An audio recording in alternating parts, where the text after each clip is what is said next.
Hello, and welcome to Factual Frequency, because nothing exposes the stupidity carried on a feminist frequency than a factual frequency. Because it turns out, after all of this, that feminism is just a social construct.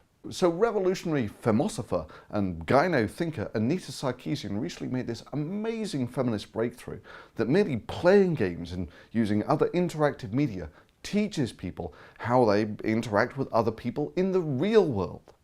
When games such as these award players with achievements or trophies for sexual conquests, they are directly reinforcing negative ways of thinking about the dynamics between men and women in our society. Seriously, that's how it works. So, for instance, winning a trophy in deathmatch teaches people that killing people is a challenge that must be overcome, and for people to think of men as objects that you can kill without real-world consequences. That's why the advent of deathmatch was of course accompanied by this massive rise in the murder statistics. Now, to the uninitiated, it might just look like Anita Sarkeesian is just making this stuff up out of thin air. Everything is sexist, everything is racist, everything is homophobic, and you have to point it all out. But you're missing the point. This is cutting-edge feminist research. It's not easy to work out why you're always the victim when you're a privileged white woman who's just been given $500,000. It's not easy to capitalize on popcorn-eating memes while claiming with a straight face that people who say you're not a gamer are lying. So it's not exactly a fandom. I'm not a fan of video games. I actually had to learn a lot about video games in the process of making this. But her latest Femi Scholar breakthrough is truly revolutionary. Apparently, after playing billions of man-hours of games with no evident effect, she decided in a stroke of sublime genius that she wasn't going to waste her time with academic studies that just confused the matter, especially when those self-same academic studies showed that gaming doesn't make people any more sexist. So she took the hugely brave and philanthropic approach that she didn't want to confuse aspiring feminists with facts or real studies. She just wanted them to listen and believe. I mean, why waste your time with facts when you can have faith? If you want to know that games are evil, it's easy. You've just got to listen and believe. Have faith. After all, this is feminist research. And I just want to let you all know how amazing Alex's teleseminar secrets was. It really motivated me to get my own business started. In my current day job, I saw how teleseminars could change the face of your business and make a lot of money, but I didn't really understand how it worked. And I'm only 23 and I've already started my own business promoting teleseminars for small businesses around me, and it's really made a huge impact on my life. You see, Anita knows this is true because in her line of research, she's played thousands of hours of games.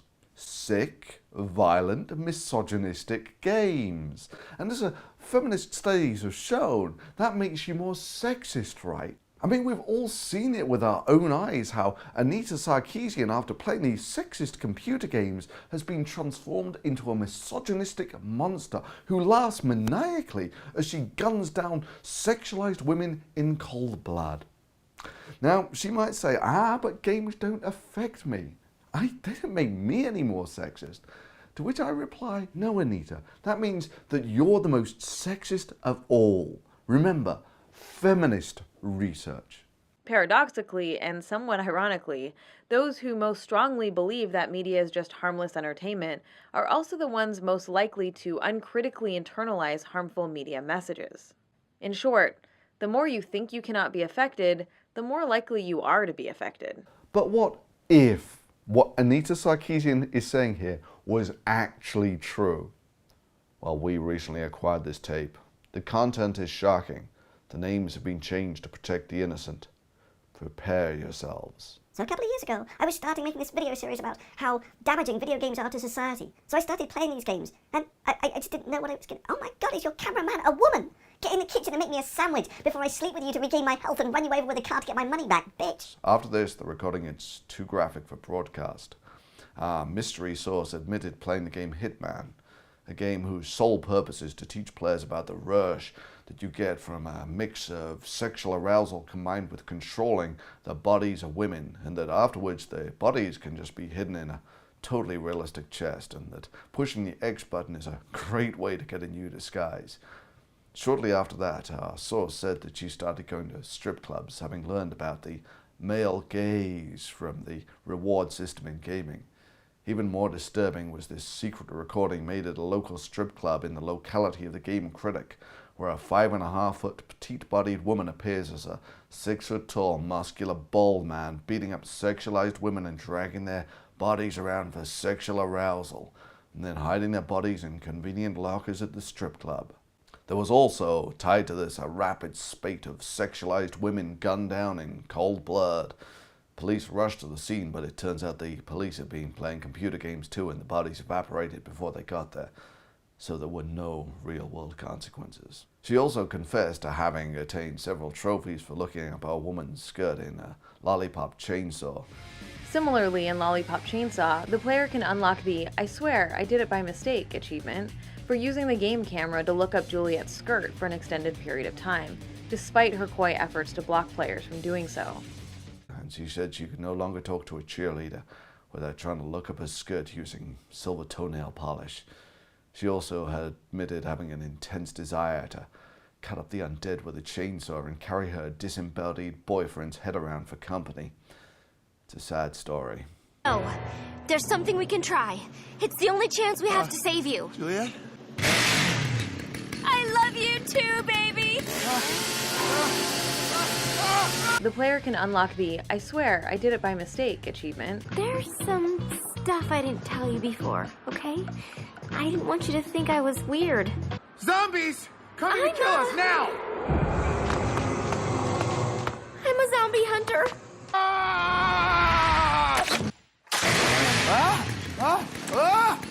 Don't hate me! Hey, this is making me dizzy! We'll pick up some antacids later, Nick. Right now we have to kill these guys. During the interview, it was kind of distracting the way she contorted her body into sexual poses, but as she explained, this was because she'd been playing Bayonetta the previous week. We found out that we could cope with this distracting behavior. However, when she transformed into a giant space dragon to fight trans-dimensional magical space ninjas, we had to cut the interview short. We resumed the interview the next day, and she immediately vanished before our eyes. The box has been upgraded with new abilities in Metal Gear Solid 5, The Phantom Pain, to offer players more options, such as... We grew suspicious of a box that appeared about the same time, but then it turned into a commanding officer who told us to carry on, and there was nothing to worry about. We can't vacate the box without being spotted, so we'll try something else. As you can see here, the box now features a picture of a saluting soldier on it. From a distance, you can use this to trick enemies into thinking you're an ally, and they'll pass you by. We must remember that games don't just entertain. Intentional or not, they always express a set of values, and present us with concepts of normalcy. From a distance, you can use this to trick enemies into thinking you're an ally, and they'll pass you by. The box then gunned down 3 of the crew in cold blood before transforming into a sexy woman. But rather than saluting, the soldiers come running. I wonder why. Well, that explains it. Let's go ahead and take care of him while he's still distracted. Seconds later, the Game Critic reappeared to let us know that she no longer had a name, because in her favorite game, women don't have names, and that in another one of her favorite games, how she had learned that all men are either white knights or pigs, and how we need more realistic games, like where a woman uncovers a vast conspiracy about invading aliens, because that totally makes sense. If that sequel ever gets made, we definitely need more games with warm, compassionate, multi-talented characters who have realistic and relatable concerns. Recruited by a resistance organization called the Iris Network, Jade uncovers a vast conspiracy between the invading aliens and the government. She also talked at length about her vagina and how it had revealed to her her destiny. Her virginity, as she called it, was to develop a game concept to teach women to kill men using swords and to market under the name of feminism. The subliminal messages educates women and normalizes the idea in their heads that if they want something, then they have to violently assault men to achieve that goal. You see, it turns out that games are designed to provide feedback mechanisms that either punish or reward women for the way they interact with these virtual environments, because Video games are constructed around these formal input-output systems. They can be particularly powerful for reinforcing cognitive patterns by reinforcing players' behavior. So, for instance, if you want to become a more privileged princess, you need to physically assault men with swords. Game systems are designed to provide feedback mechanisms that either punish or reward players for the ways they interact with virtual environments. Because video games are constructed around these formal input-output systems, they can be an especially powerful tool for reinforcing cognitive patterns by modeling and rewarding player behavior. The message is clear. This game rewards players for in-game behavior that amounts to murder. Achievements are directly rewarding players for in-game behavior that amounts to sexual harassment. Players are actively encouraged to think of male bodies as something that they are entitled to assault and murder without real-world consequences. Maybe unsurprisingly, because of course she totally believes this bullshit, she's yet to apologize. The effects of this game were truly stunning. We took a test subject and allowed her to play for merely half an hour. And after that, this was the test subject's response to merely being asked a question by a man. What's his name?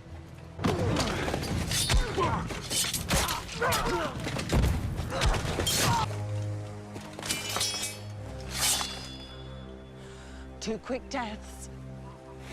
The only question we have is, should this woman be arrested, tried, and fired into space in a totally convincing Kerbal Space Program rocket for her crimes against humanity, or should we keep her around, you know? Because of the completely hilarious things this woman says with a straight face. We must remember that games don't just entertain. Intentional or not, they always express a set of values and present us with concepts of normalcy. There's some stuff I didn't tell you before, okay? I didn't want you to think I was weird. What? Juliet? Qualified, the Phantom Pain, to offer players more options, such as the ability to pop out, take enemies out, and hide back in the box. Recruited by a resistance organization called the Iris Network, Jade uncovers a vast conspiracy between the invading aliens and the government,